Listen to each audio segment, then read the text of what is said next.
Hi and welcome to my channel.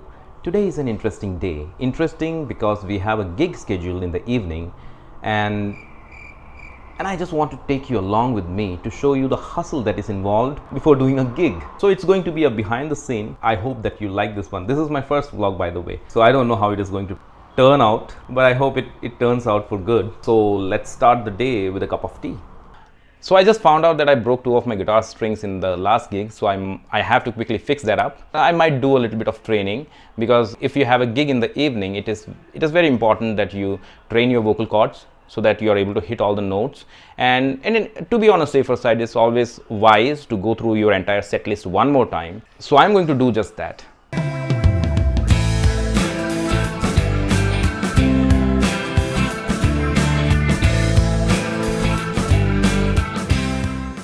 Alright, so we are done with the practice. I went through the entire set list, just skimmed through it, and I think that we are ready to go. So before we leave, I'll quickly like to show you the things that I carry for the gig. So I'm a singer and I also play a guitar. There is not too many things that I carry with me, but I'll quickly give you a glimpse of the things that I carry. I'll show you my bag. So here I have my guitar and I have a fiber cloth with me just in case, you know, I need to wipe the sweat off the fretboard and wipe the guitars. This is the Epiphone EJ200 if I'm not wrong. So here I have a small pocket in which I have a capo. Then with the capo I have a guitar strap and one spare battery in case the battery goes low in the tuner. So we can put it there and use it. So that's there. That's pretty much it. And as I said, I just changed the strings. So in that pocket I usually keep my strings. So right now I don't have it because I put it on the guitar. That's pretty much it about the guitar case. I'll quickly tell you what all things I carry with me for the gig. So it's an empty bag. So here I have a mic. I use my personal mic. I don't rely on the mic that I get from the venue. This is a Hysound PR35. We have a wind muff or whatever you call it, mic holder as well in it. That's the tiny little bag that I have. It keeps everything very snug. That's there. So this goes inside the bag. Then there is a guitar stand on which I keep my guitar. You open it and then you keep it like this. And after that I have a guitar processor. This is Boss 8010. It's an acoustic preamp. This is decent because you get a lot of parameters in it which you can tweak and get the desired sound, and you have also loop functionality in it. So yeah, so I carry the guitar processor, and this is very important for me. This is a iPad holder. I put it on the mic stand. iPad holder is very important for me. I'm pretty bad with lyrics. I don't remember lyrics. It just stays on the mic stand and makes everything very convenient for you. A sanitizer, which is important. I sanitize everything, all my equipment.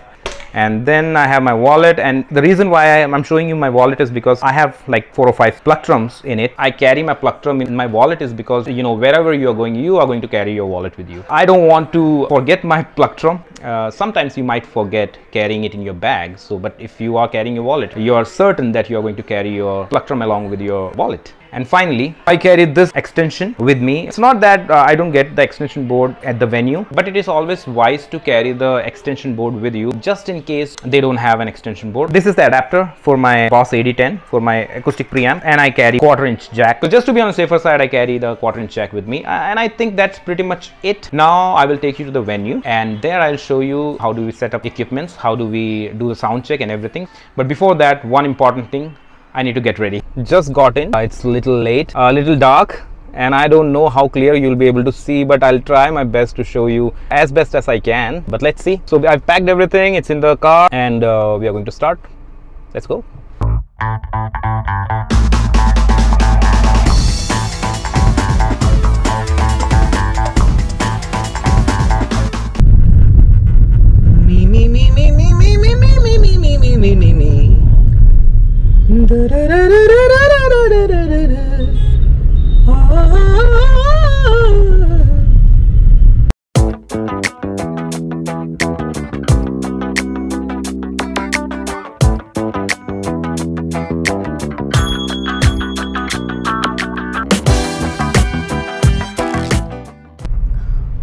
All right, so we have reached our venue. That's our venue. It's a day after Diwali, so So I don't know how much crowd we will have at the venue, but more importantly, isn't it beautiful? That's the reason why I love Diwali so much, because it's so pretty. Okay, we reached the venue. It's here. All right, so I'm masked up, ready.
Alright, so this is Jason, my friend, our drummer in the band, and we are setting up our tiny little drum because we have space constraints, so we are trying to put in as much as we can within the limited space that we have.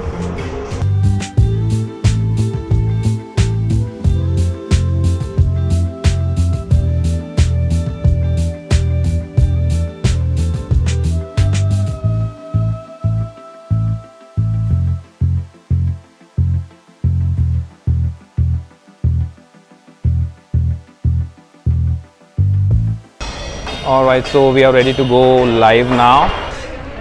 Okay, so here I have my mic, the iPad is set, the processor is connected to the guitar,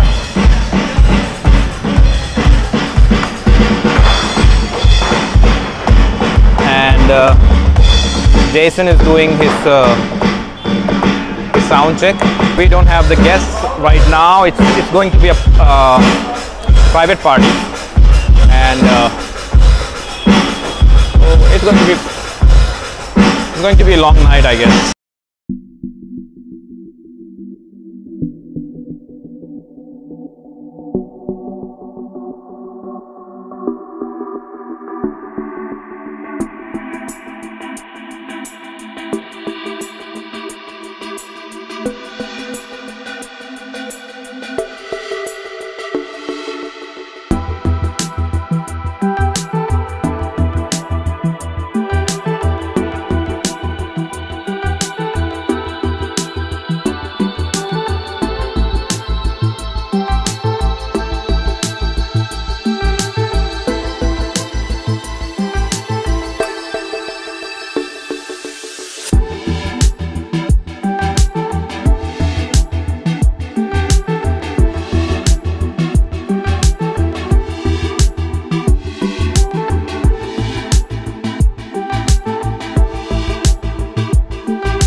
We just ended the gig.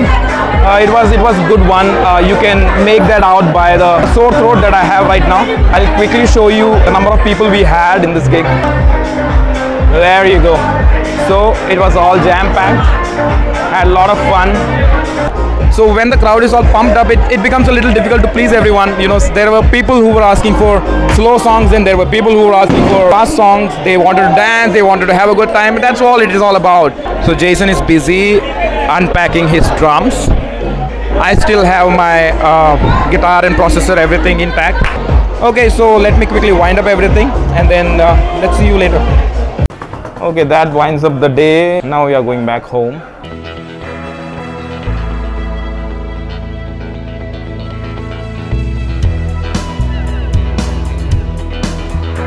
So this is day 2 and a different restaurant. This is a rooftop restaurant. I just wanted to show you the vibe and how we do our setup in a rooftop restaurant. So why don't you tag along and let's have some fun.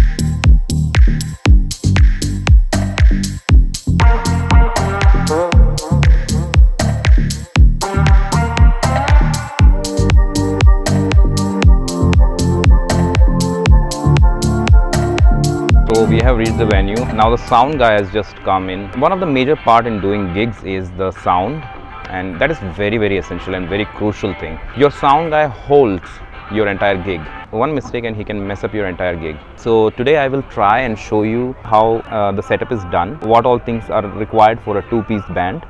In cafes we generally play 2-piece because they don't want very loud music. I'm going to try and show you how we set up the sound, how many speakers, and what is the feedback system that we have, or what is the front of the house speaker that we use. When it comes to audio, it is all based on the venue, the kind of sound equipments they have. We have to somehow adjust whatever we have been given, so that becomes a challenge sometimes. But anyway, I'll try and show you today the sounds and how we set up our tone and how we get the desired output. So this is the main stage area. Over there we have the front of the house. Let me quickly show you.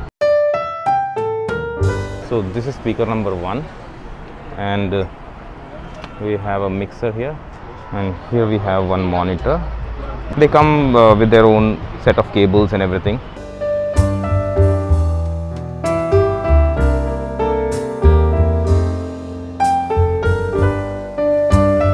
Inside we have some small speakers. On the top you can see the small speakers there, and over there. So that's essentially the kind of speakers that is being used. Not very high quality, but again it gets the job done. अपने पास ये mixer है जो live music के लिए अपन use करते हैं। ये basically 14 channel का मिक्सर होता है। इसमें 10 चैनल माइक के लिए, बाकी अपन जैक टू जैक यूज़ कर सकते हैं। इसमें 3 ऑक्स होते हैं और एक इफेक्ट होता है, इसमें सिंगल इफेक्ट है। और इसमें अपन ये जो आप पार्ट्स देख रहे हैं, ये अपने हाइज, मिड और अपना लोज होते हैं। इसके अलावा अपने ग्रुप का सिस्टम दे रखा है। इस स्पीकर एडिशनल यूज़ करना हो तो ग्रुप में यूज़ कर सकते हैं। इस एरिया के लिए अपन को मात्र 2 स्पीकर चाहिए, जो अपन 1200 वाट के स्पीकर है। 600 वाट का स्पीकर ये रखा हुआ है और 600 उसके लेफ्ट साइड में। आपकी स्टेज के लिए बैकएंड के लिए अपन ने 600 वाट का मोटर दे रखा है। अपने एम्पलीफायर होते हैं जो स्पीकर के लिए एक तरह से पावर सप्लाई करते हैं। So just as he mentioned, it's a 14 channel Yamaha mixer. These are all not powered speakers, so we need amplifiers to power these. So these are the 2 amplifiers that they use. So nothing very fancy, very basic, and it gets the things done. And we have Jason again here with us. So he's setting up the drums and he's giving me dirty looks that I'm not helping him.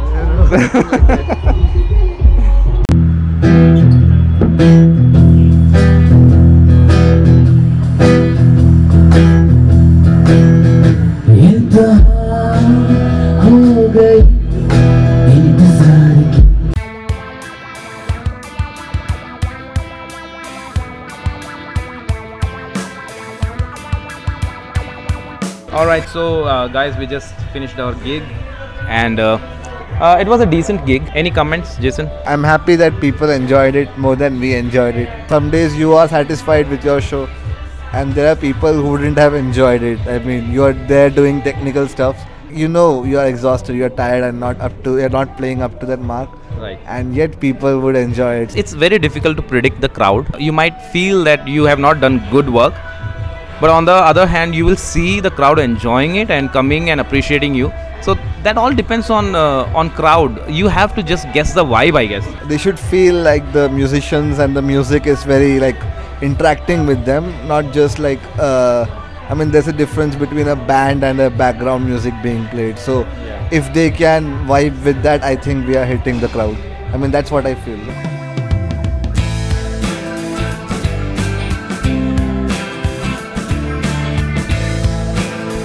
But what motivates you? You know, you have a job, you are an engineer by profession, but what motivates you to be involved in a gig? I think the driving factor for us is like, I like music, we are somewhat playing music, so that factor and that satisfaction when you receive, when you notice that people are enjoying, not even enjoying if they are acknowledging the music that you play.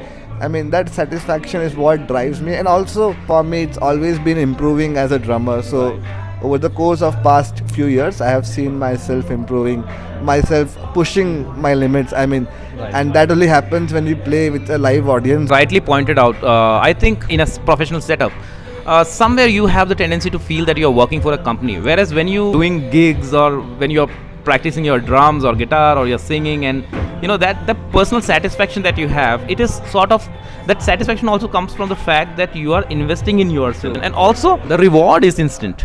You know when you are singing well, when the crowd is enjoying, you know that it is going good. So why don't you let us know what would you like to see next? I'm looking everything at a musician's perspective. I might have missed out on certain things that probably you think that you wanted to know about. You want to know the drummer's perspective or the singer's perspective or any other aspect of a live show. So you can let us know in the comment sections below.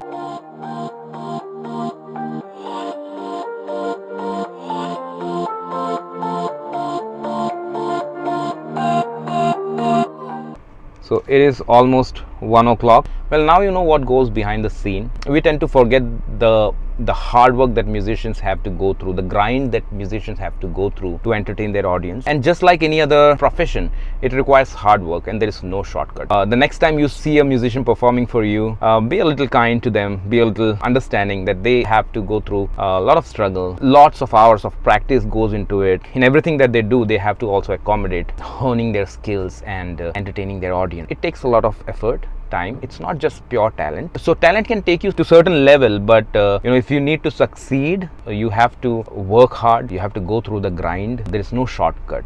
So that's the reason why I wanted to make this vlog and introduce you to the challenges that usually musicians go through. I hope that you like this video. If you enjoyed what you watched, like the video, share it with your friends and subscribe to my channel.